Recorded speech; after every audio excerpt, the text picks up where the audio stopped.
أشهد أن لا إله إلا الله وحده لا شريك له إياه نعبد وإياه نستعين وأشهد أن سيدنا ونبينا محمدا عبده ورسوله إمام الأنبياء والمرسلين اللهم صل وسلم وبارك على حبيبنا وشفيعنا وقرة أعيننا ومولانا نبينا محمد وعلى آله وأصحابه وجميع المؤمنين أما بعد فيقول الله سبحانه وتعالى في محكم تنزيله وهو أصدق القائلين أعوذ بالله من الشيطان الرجيم بسم الله الرحمن الرحيم وما أرسلناك إلا رحمة للعالمين وقال أيضا في آية أخرى لقد كان لكم في رسول الله أسوة لمن كان يرجو الله واليوم وذكر الله صدق الله العظيم. Ma'asyiral muslimin wal muslimat yang dimuliakan Allah Subhanahu wa taala. Semoga dengan turunnya hujan ini turun rahmat dan barokah buat kita semua. Amin ya rabbal alamin. Ma'asyiral muslimin wal muslimat yang dimuliakan Allah Subhanahu wa ta'ala, wa bil khusus ibunda kita Ummi Hajjah Isnaini binti Na'im, wa bil khusus keluarga besar Bapak Sugianto selaku sahibul bait, sahibul hajat.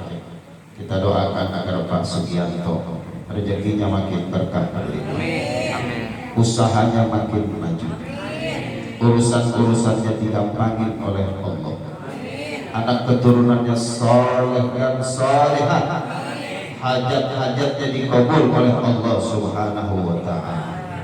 Amin ya rabbal amin ya rabbal alamin. Wabil khusus para tuan guru kita yang hadir bersama kita, yakni Al-Mukarram wal Muhtaram Ustaz Nunung, yang nama aslinya Ustaz Asnawi. Saya biasa panggil beliau tuan guru Ustaz Nunung, yang dulu waktu saya masih kecil kalau jadi muadzin Masjid Darul Falah, subhanallah, suara adzan yang bergemantar masuk ke telinga dan hati kita sehingga kita tergerak untuk sholat berjamaah di Masjid Darul Falah. Kita doakan agar beliau panjang umur sehat. Tuan guru kita yang secara dadakan menyampaikan kata sambutan buat jadi tuan rumah yang tampan, rupawan, gagah, berani di sini di rumah takut sama bibi. Kenalah. Kita Ustaz Hakim Marhum, kita doakan agar ilmunya makin berkah berlimpah. Amin ya rabbal amin ya rabbal alamin. Hadirin hadirat yang berbahagia, kita bersyukur kepada Allah. Semua kita dalam keadaan sehat walafiat. Kita bersyukur kepada Allah sebab nikmat sehat dan walafiat itu, sebab nikmat sehat walafiat itu kita dapat memenuhi undangan sahibul bait untuk bersama-sama menghadiri acara peringatan Rasul termulia di antara 313 Rasul, Nabi teristimewa di antara 124.000 Nabi, yakni junjungan kita Nabi besar Muhammad sallallahu alaihi wasallam. Semoga kita yang menghadiri acara maulid ini, terutama sahibul bait, doa-doanya dikabul oleh Allah, hajat-hajatnya diijabah oleh Allah, nikmat rahmat ditambahkan oleh Allah, dan nanti kita meninggalkan majlis ini tidak lain tidak bukan kesalahan dan kekhilafan kita dimaafkan oleh Allah Subhanahu wa ta'ala. Amin ya rabbal alamin. Salawat teriring salam tentu tercurah dari baginda kita Nabi besar Muhammad sallallahu alaihi wasallam. Hadirin hadirat yang berbahagia, Nabi kita itu adalah Nabi yang paling mulia, adalah Rasul yang paling hebat. Kemuliaan baginda Nabi bisa ditinjau dari segala aspek kehidupan, termasuk penyebutan nama Nabi Muhammad itu menunjukkan kemuliaan yang Allah berikan kepada Nabi Muhammad sallallahu alaihi wasallam. Nabi Muhammad namanya selalu dikumandangkan oleh muadzin dalam setiap waktu sholat. Namanya disandingkan dengan nama Allah Subhanahu wa ta'ala. Ketika kita berikrar dengan dua kalimat syahadat, asyhadu an la ilaha illallah wa asyhadu anna Muhammadan, nama Allah disebut, nama Nabi Muhammad juga disebut. Nabi Adam alaihi salam ketika hendak menikahi Sayyidatuna Hawa, beliau Nabi Adam menggunakan sholawat kepada Nabi Muhammad sebagai maharnya. Orang pengen nikah kudu ada maharnya. Maharnya pernikahan Nabi Adam dengan Sayyidatuna Hawa adalah sholawat kepada baginda Rasul Nabi Muhammad sallallahu alaihi wasallam.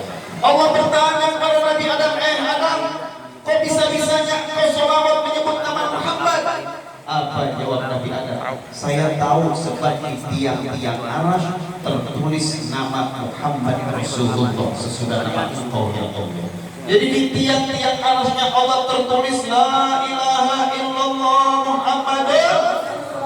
Maka Nabi Adam berselawat kepada Nabi Muhammad sebagai mahar, sebagai mas kawin pernikahan. Hadirin hadirat yang berbahagia, Nabi teramat mulia sehingga Allah begitu sayang kepada Nabi Muhammad. Karena Allah begitu sayang kepada Nabi Muhammad, maka Allah tidak pernah memanggil nama Nabi Muhammad dengan namanya langsung.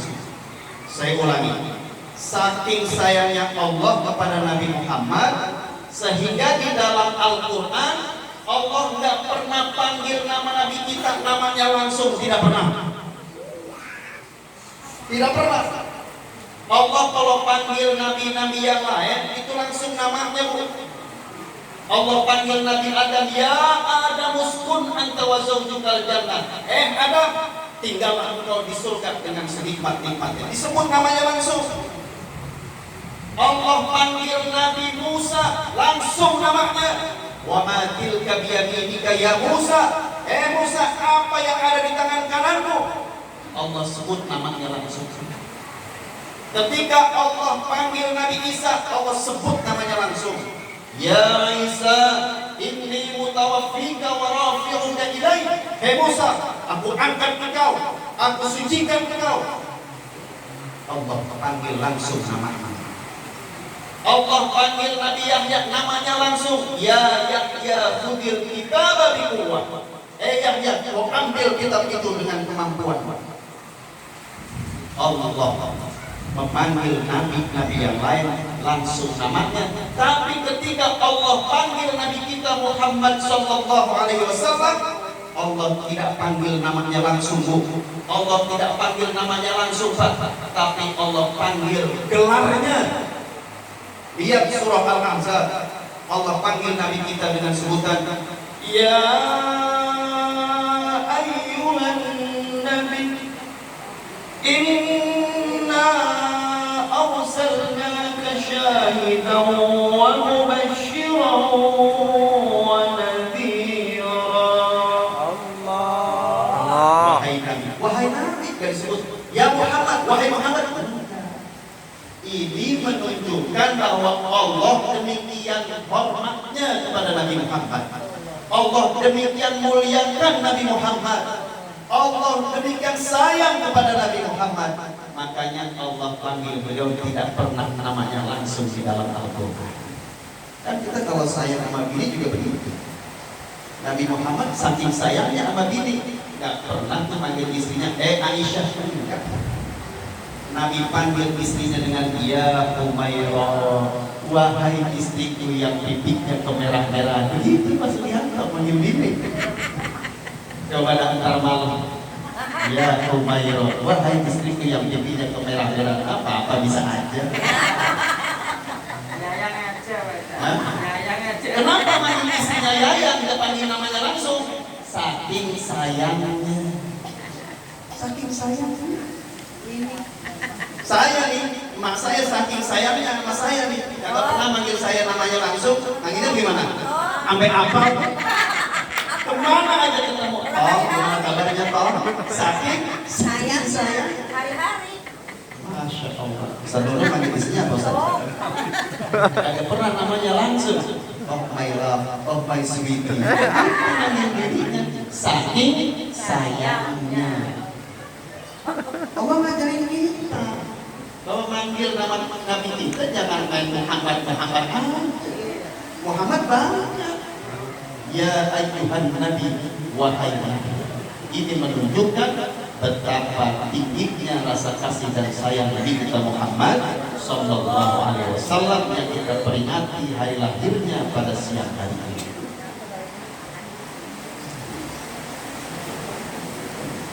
Insyaallah tambah berkah di jalan. Rezekinya terus, rezekinya juga terus. Amin. Muhammad itu artinya yang sangat terpuji. Maka namakan anak keturunan kita dengan nama Muhammad agar mendapatkan kemuliaan sebagaimana Allah berikan kepada Nabi Muhammad sallallahu alaihi wasallam. Dan tolong yang punya nama Muhammad jangan mau dipanggil mama. Nama cakap-cakap Muhammad diganti Muhammad. Artinya beda. Muhammad artinya sangat terpuji. Kalau mama artinya apa? Coba dah. Fil hayati wa ba'dal. Berarti mama artinya pantesan tuh orang umurnya kagak panjang.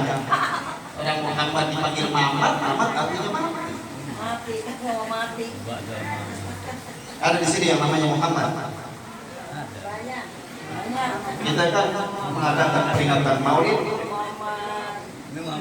ingin menunjukkan rasa cinta dan mahabbah kita kepada Nabi Muhammad sallallahu alaihi wasallam. Biar kita tahu sejarah kehidupan Nabi, biar kita tahu sepak terjang dan akhlak mulianya dari kita Muhammad sallallahu alaihi wasallam. Nah, hadirin yang berbahagia, saya ingin cerita ini berdasarkan kitab Shahihul Bukhari tentang keluhuran akhlak Nabi Muhammad sallallahu alaihi wasallam. Pernah kejadian Nabi udah 3 hari 3 malam kagak makan. Karena Nabi biasa lapar, Pak. 3 hari 3 malam Nabi kagak makan. Nabi punya santri ratusan, beasiswa tidak dipungut biaya, tinggalnya di Masjid Nabawi yang disebut dengan Ahlus Suffah, yang kemudian hari disebut dengan Sufi. Ratusan murid, ratusan santri Nabi Muhammad gratis diberikan beasiswa. Jadi beasiswa ramai, bukan sekarang doang, di zaman Nabi ada beasiswa dan Nabi yang memberikan beasiswa itu. Kepala santrinya bernama Abu Hurairah.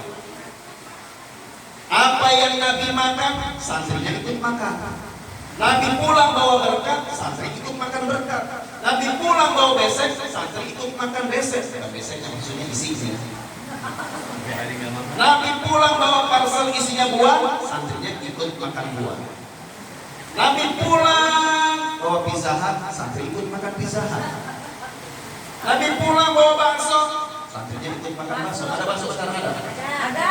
Alhamdulillah. 3 hari 3 malam Nabi kagak makan, santri pun ikut kagak makan. Rasa laparnya luar biasa, Bapak.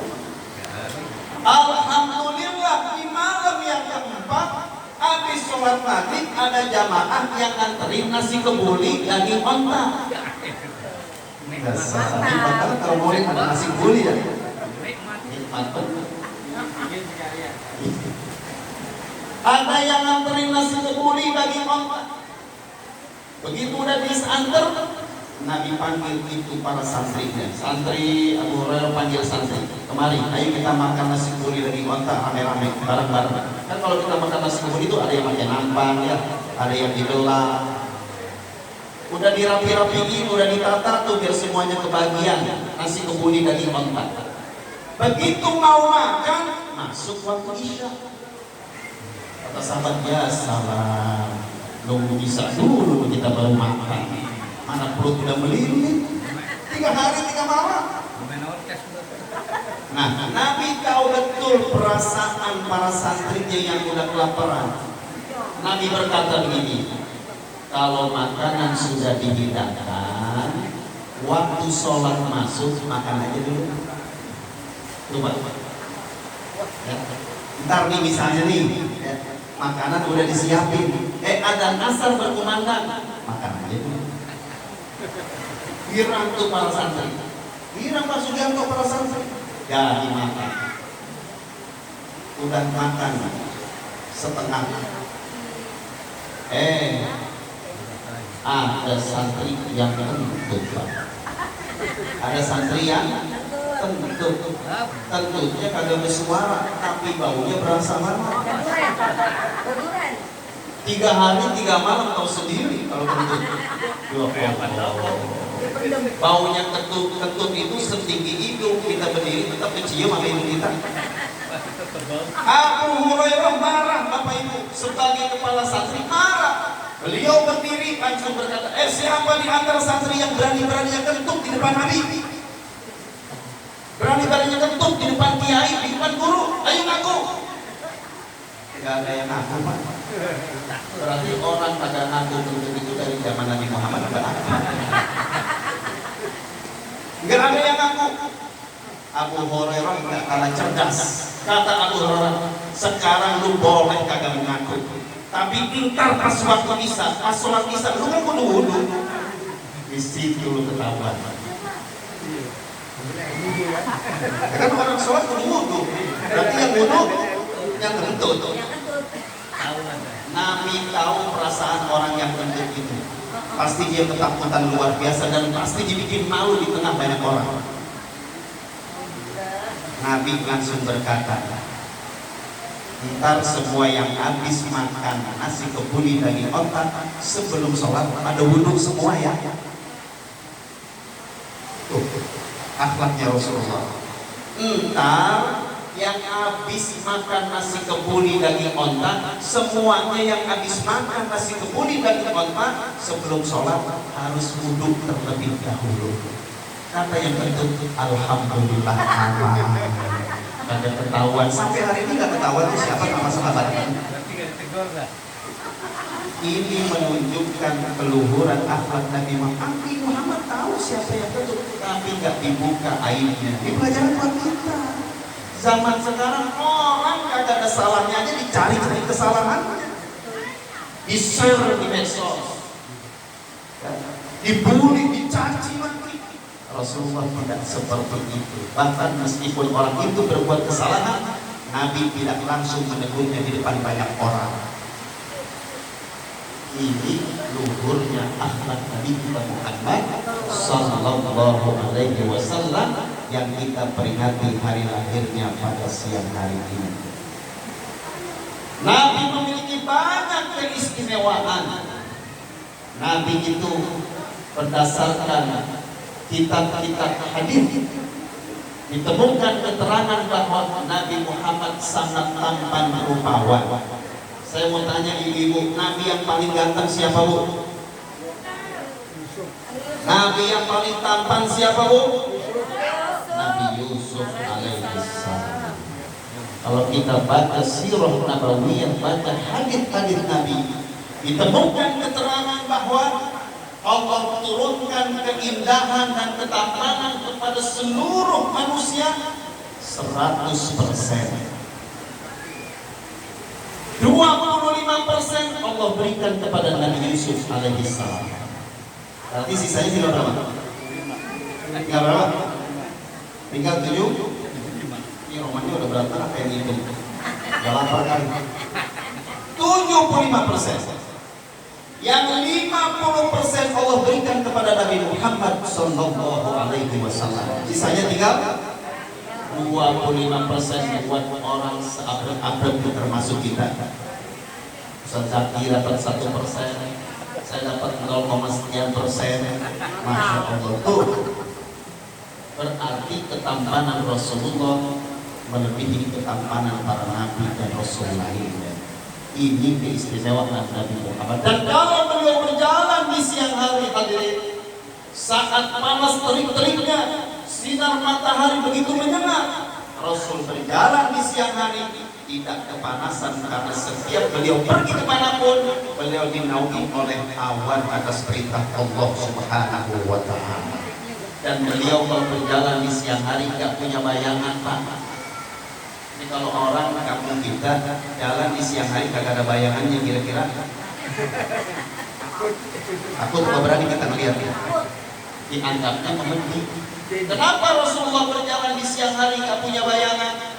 Karena cahaya yang keluar dari tubuh Rasul mengalahkan cahaya matahari. Sallu ala Nabi. Allahumma sholli Orang semangat sallu ala Nabi. Allahumma sholli. Allahumma sholli wa sallim wa barik. Dalam sebuah hadis disebutkan bahwa seluruh para nabi dan rasul diutus di muka bumi ini memiliki keindahan wajah dan memiliki kebagusan suara. Jadi rasul dan nabi itu semuanya wajahnya tampan dan suaranya bagus. Jadi kalau ada orang hari ini ngaku nabi, kita lihat dulu dah tampannya. Kalau tampannya kucel, jelek, hidungnya pesek, belek, agak pantas jadi nabi. Sebab semua nabi tampan rupawan dan suaranya indah. Hadirin, jadi dimuliakan oleh Allah Subhanahu wa Ta'ala.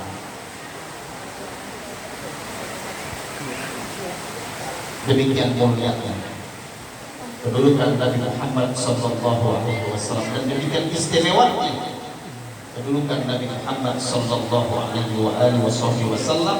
Karena itu kita perlu meneladani apa-apa yang telah disampaikan dan dicontohkan oleh Nabi kita Muhammad sallallahu alaihi wasallam.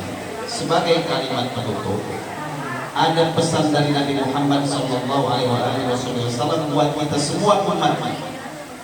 Jadi kata Nabi, kalau kita pengen urusannya digampangin oleh Allah, pengen nggak Bapak Ibu urusannya digampangin oleh Allah? Pengen nggak rezekinya dilancarkan oleh Allah? Pengen nggak usahanya dibikin maju oleh Allah? Kata Nabi, kalau engkau pengen urusan-urusanmu dimudahkan oleh Allah, maka perbaiki hubunganmu dengan Allah Subhanahu wa Ta'ala, niscaya Allah akan memperbaiki keadaanmu. Jadi kalau urusan rumah tangga kita penuh dengan masalah, dalam rumah tangga kita penuh dengan masalah, dalam kerjaan kita penuh dengan masalah, dalam hidup kita penuh dengan masalah, kita pengen keluar dari permasalahan ini, kita pengen diangkat derajatnya oleh Allah, kita pengen mendapatkan keberkahan dalam rezeki kita. Langkah pertamanya adalah kata Nabi, perbaiki hubunganmu dengan Allah, niscaya Allah akan memperbaiki keadaanmu. Sholatnya kita tingkatkan. Yang kemarin sholatnya hanya 5 waktu, tambah dengan sholat-sholat sunnah. Yang kemarin kalau baca Quran nungguin bulan Ramadan, mulai sekarang setiap hari baca Quran. Yang kemarin ogah-ogahan hadir di majelis ilmu, mulai sekarang rajin-rajinlah hadir di majelis ilmu. Kita tingkatkan ibadah kita kepada Allah, niscaya Allah akan angkat derajat kita. Jadi kata Nabi, kalau pengen urusan hidup kita di dunia ini dibikin gampang dan lancar oleh Allah, perbaiki ibadah kita kepada Allah Subhanahu wa Ta'ala. Ini saja yang dapat saya sampaikan. Mudah-mudahan bermanfaat buat kita semua, dan untuk menambah keberkahan pertemuan ini, agar doa kita semuanya dikabul oleh Allah, agar urusan-urusan kita dimudahkan oleh Allah, rezeki kita dan usaha kita makin maju, makin berkah, makin berlimpah. Banyak-banyaklah berselawat kepada Nabi Muhammad sallallahu alaihi wasallam, karena doa itu baru diijabah oleh Allah kalau kita sudah berselawat kepada Nabi Muhammad sallallahu alaihi wasallam. Sallallahu ala Muhammad sallallahu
semua yang hadir dengan sebab salawat kepada Nabi Muhammad, yang salawat ini disebut dengan salawat Jibril. Semua kita diangkat derajatnya oleh Allah. Hajat-hajat yang hadir semuanya insya Allah dikabul oleh Allah Subhanahu wa Ta'ala. Karena itu selepas peringatan Maulid, sepulang kita dari peringatan Maulid, salawat banyakin, ibadah tingkatin, insya Allah hidup kita berkah mulia dunia sampai akhirat. Amin ya rabbal alamin. secara khusus kita bacakan surah Al-Fatihah untuk keberkahan keluarga Bapak Sugiarto. Hadhihi niyah wa likulli niyatin shalihah wa la hadratin nabi. Al-Fatihah. A'udzu billahi minasyaitonir rajim. Bismillahirrahmanirrahim. Alhamdulillahi rabbil alamin arrahmanir rahim maliki yaumiddin. Iyyaka na'budu wa iyyaka nasta'in. Ihdinas siratal mustaqim. Shiratal ladzina an'amta 'alaihim ghairil maghdubi 'alaihim waladdallin. Amin. Insyaallah doa kita dikabulkan oleh Allah. Hujan turun dengan deras, kita kumpul bersama di majlis maulid, insyaallah dikabul oleh Allah Subhanahu wa taala. Amin ya rabbal alamin. Inilah yang dapat saya sampaikan. Kurang lebihnya mohon maaf sebagai manusia biasa.